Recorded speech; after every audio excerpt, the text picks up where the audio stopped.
Mga ka-business, baka samantalahin ko itong pagkakataon na to. Kung po pwede po sana, lalambing ako sa inyo. Supportahan niyo po yung Anime Reactors TV. Solid ka business po yan. Tapos ano po kasi siya, bedridden na po, mga ka-business. So sa pamamagitan ng pagbablog, awa ng Diyos nga, na-monetize na siya. Nagkakaroon siya ng kaunting revenue. Kaya maliliit lang kasi yung views niya. Baka pwede po suportahan natin si Anime Reactors TV. Yan. Pero bedridden na po siya. Kaya mapapansin nyo yung at least na mukha niya, pinapakita niya. Cartoon character. Suportahan po natin yan, Anime Reactors TV.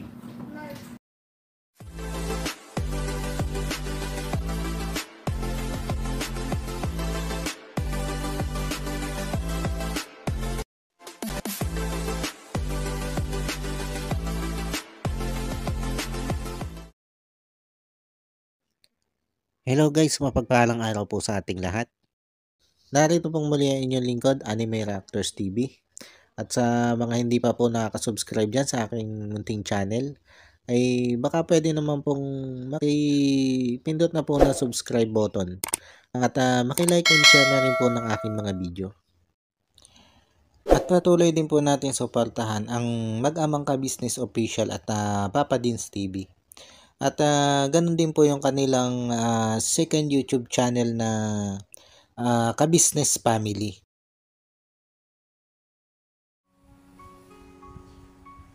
Yun, panibagong araw, panibagong reaction ulit po tayo mga ka-business, mga kapapi. At for today's video po ay gawin po natin ang reaction itong gumulat sa lahat ng ka-business viewers at ka-business supporters na ginawang pag-imbita nito si ka-business sa kanyang kaarawan dito sa mga taong alam naman natin na nakagawa ng hindi maganda laban dito kay ka-business. At doon nga po sa naging live nito sila ka-business noong nakaraang gabi. Pero pa po itong naging live kagabi ay talaga namang ginulat tayong lahat nito si ka-business sa ginawa niyang pag-imbita doon sa mga taong alam naman po natin nakagawa sa kanya ng hindi maganda, o sabihin na natin na nag-traitor sa kanya. At aaminin ko po sa inyo mga ka-business, mga kapapi, na pati ako ay nagulat din sa ginawang pag-imbitang ito ni ka-business dito sa mga taong ito para dumalo sa kanyang kaarawan.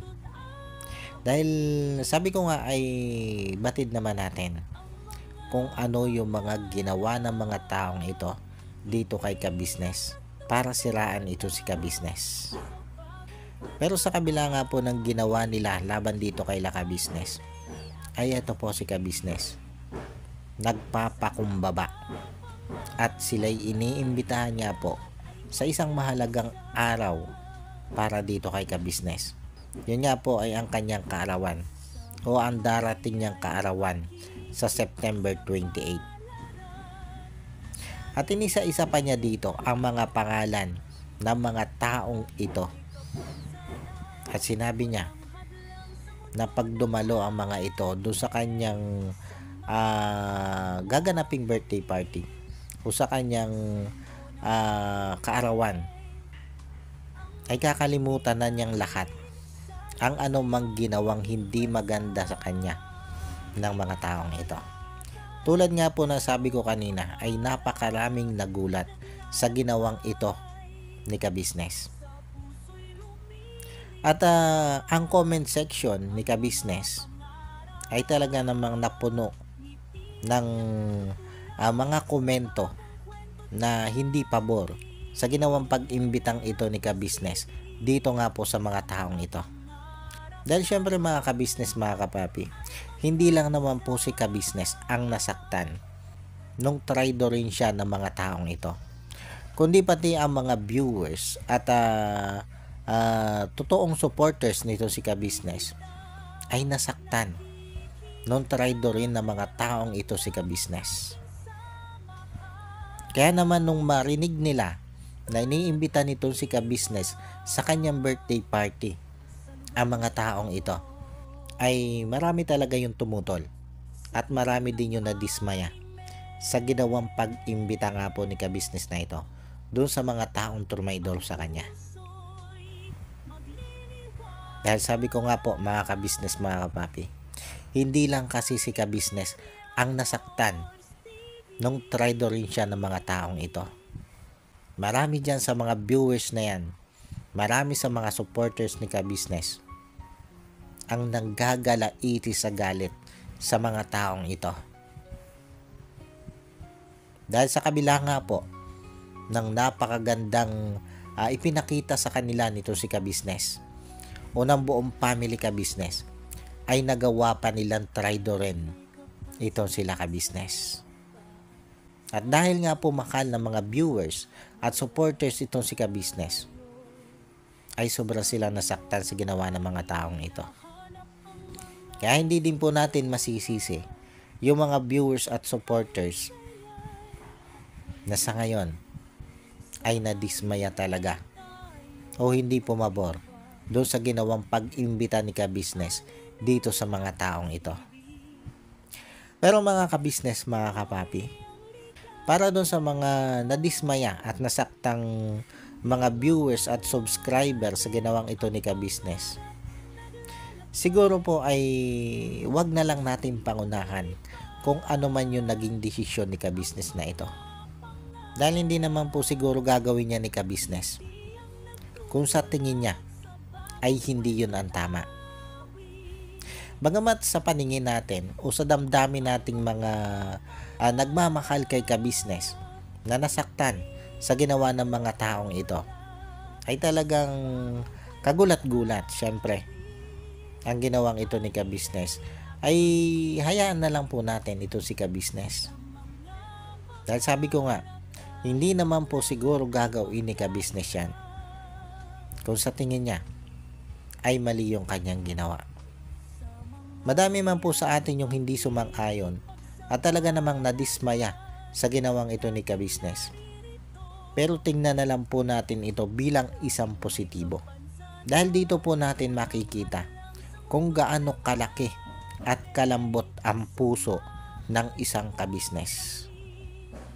Na matapos nga siyang gawa ng hindi maganda na mga taong ito, ay ito, siya pa yung unang nagpakumbaba.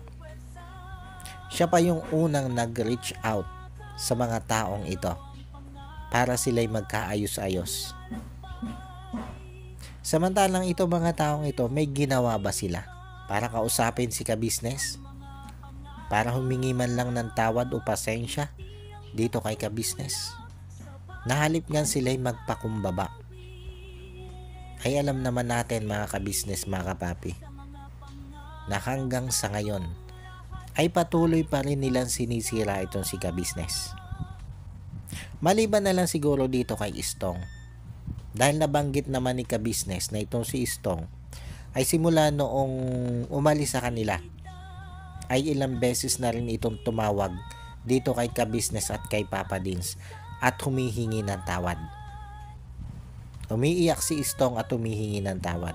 Kaya para sa akin, dito sa mga trumaydor na ito kay ka-business, ay si Istong pa lang ang nakakagawa ng paghingi ng tawad para doon sa mga ginawa niyang hindi maganda laban kay ka-business. Pero bukod kay Istong, wala na mga ka-business, mga kapapi. Wala na ni isa sa kanila na tumawag man lang o nag-chat kay ka-business para humingi ng dispensa doon sa mga nagawa nilang hindi maganda laban dito kay ka-business. Ay yung iba pa nga halip na humingi ng tawad ay nagmamalaki pa dito kay ka-business. Kasi lahat naman sila lahat sila ay nakagawa ng hindi maganda laban dito kay ka-business. Meron nga lang isa dyan na nagpaka-playing safe. At sa mga video niya ay hindi siya nagbabanggit ng hindi magandang salita laban dito kay ka-business.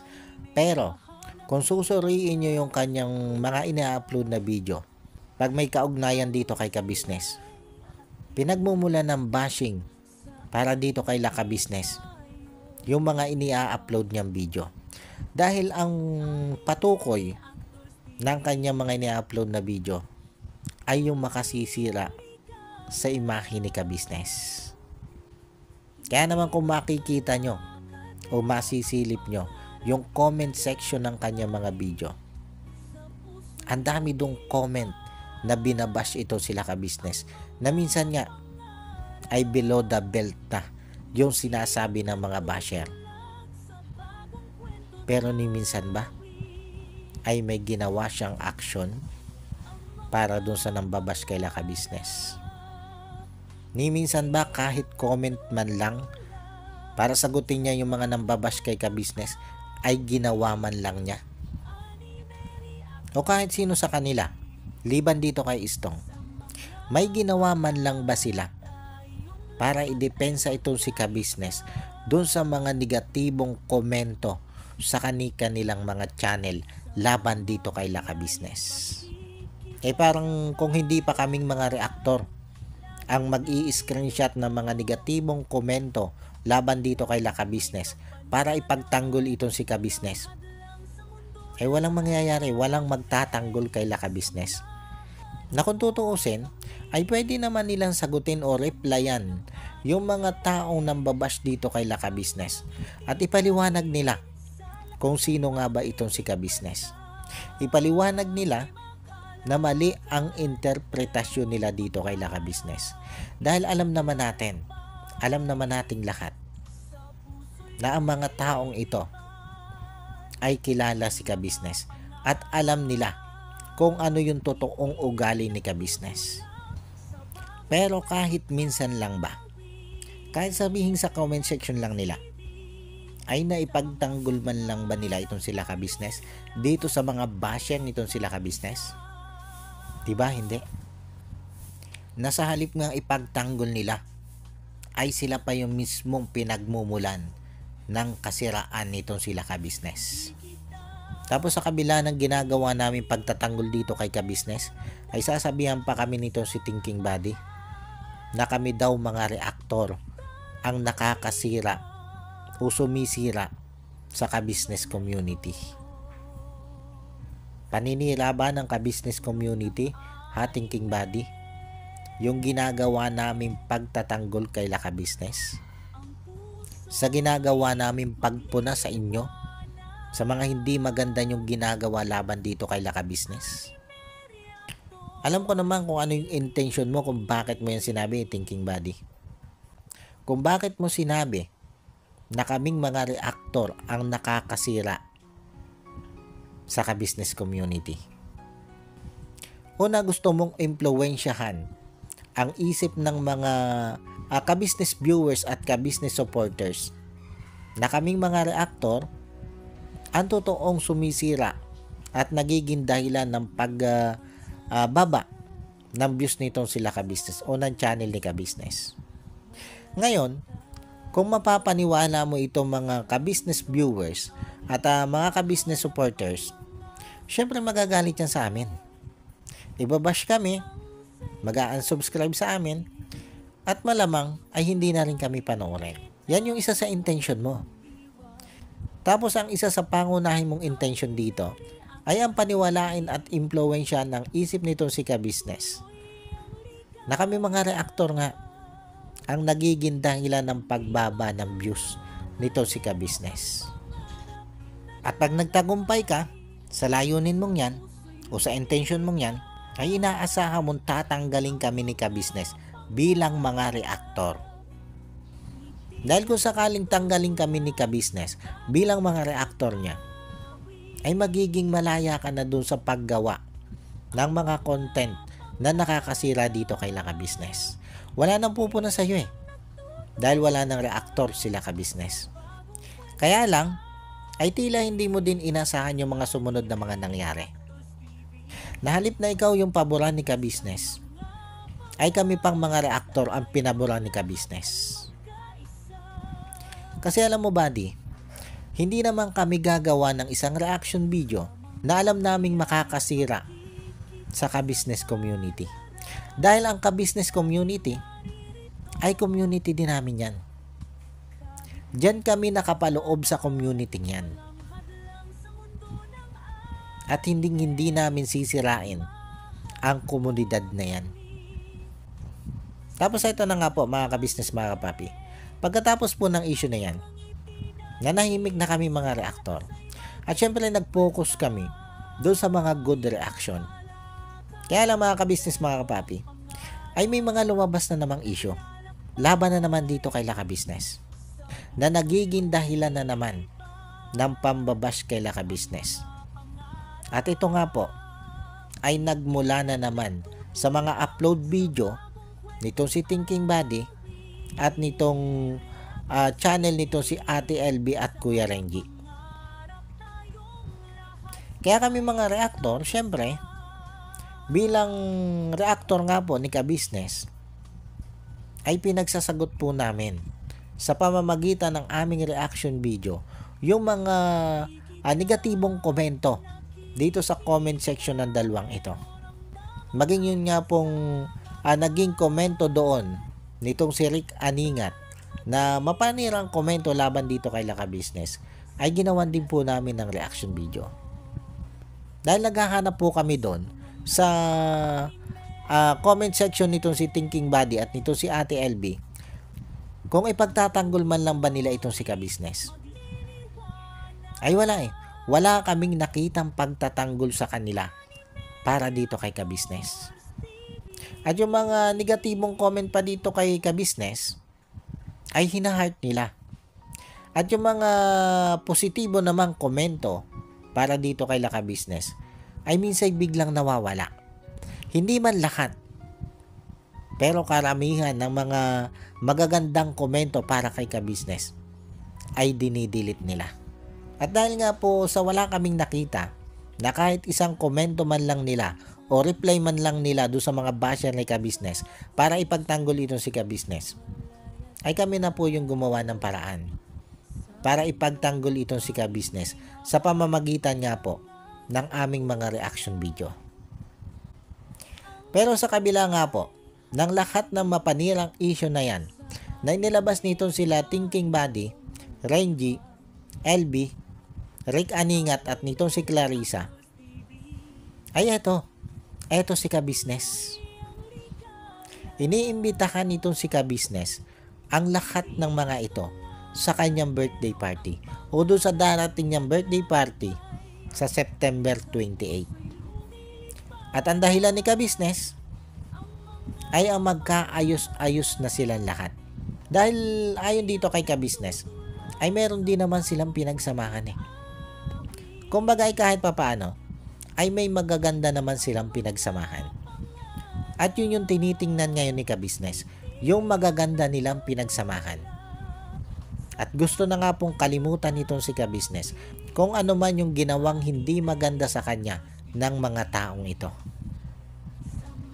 Sabi ko nga mga Ka-Business, mga kapapi, nung ginawa ito ni Ka-Business, nung imbitahan niya ito mga taong ito, ay dito ay mas nakita ko kung gaano kalaki ang puso nito si Ka-Business. Na di baling siya yung magpakumbaba kahit siya na yung nagawa ng masama. Kaya lang mga Ka-Business, mga kapapi, dahil nga po dito sa ginawa nito si Ka-Business na pagpapakumbabang ito dito sa mga taong trumaydor sa kanya at sa pag-iimbita niya sa mga taong trumaydor sa kanya, ay marami talaga yung mga viewers na hindi sumang-ayon sa naging desisyong ito ni Ka-Business.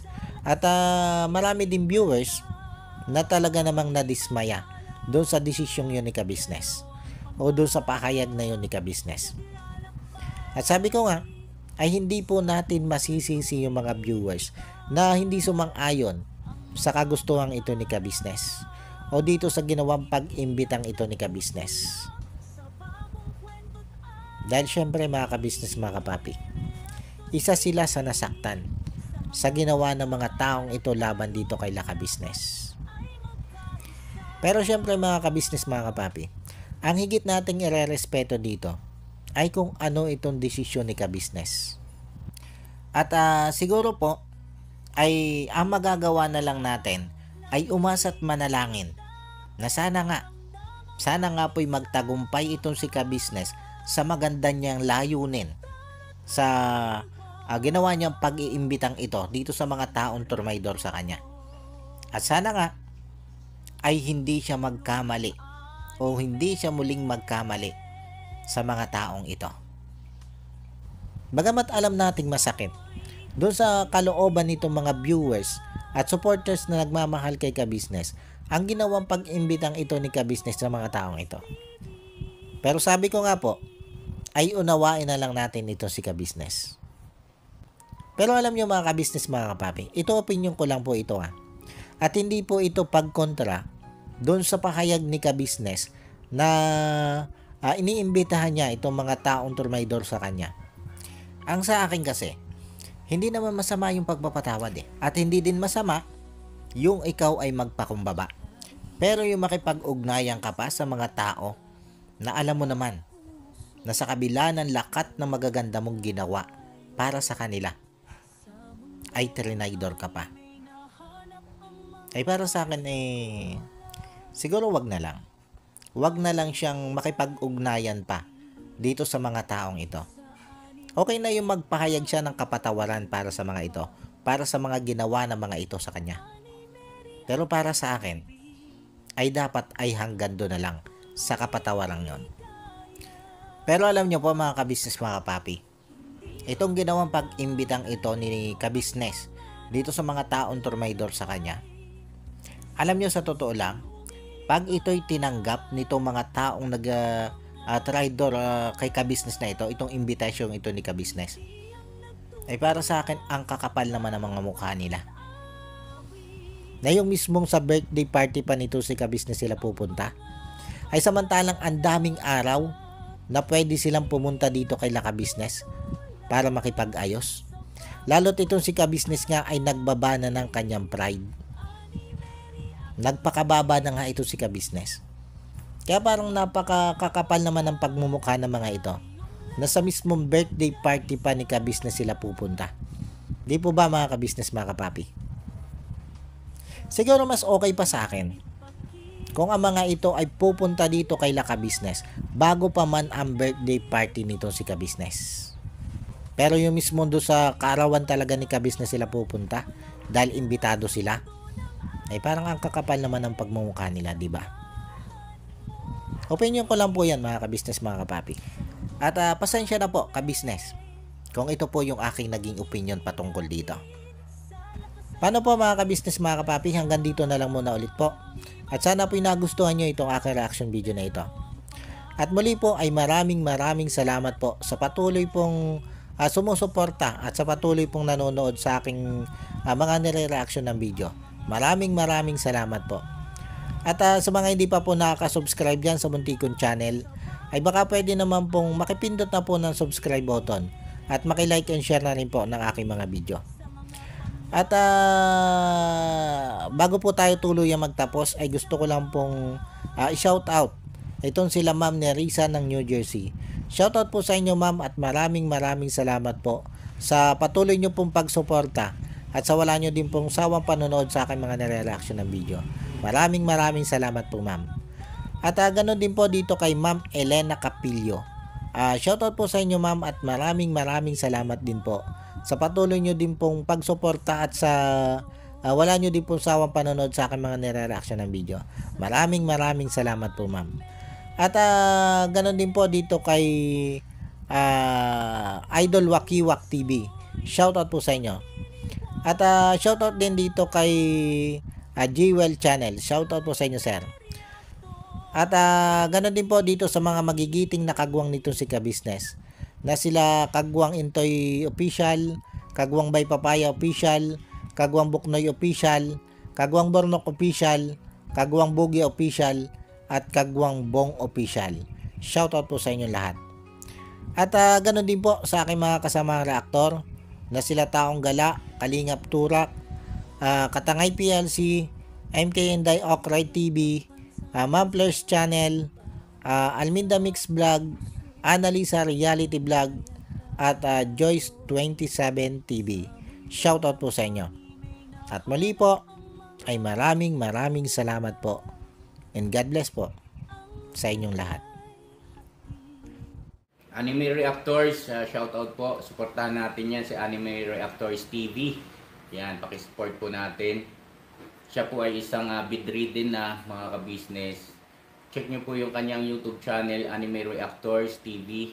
Siya po isang bedridden na, ayan, kahit papano nakakagawa-gawa siya ng mga reaction video patungkol sa ka-business official.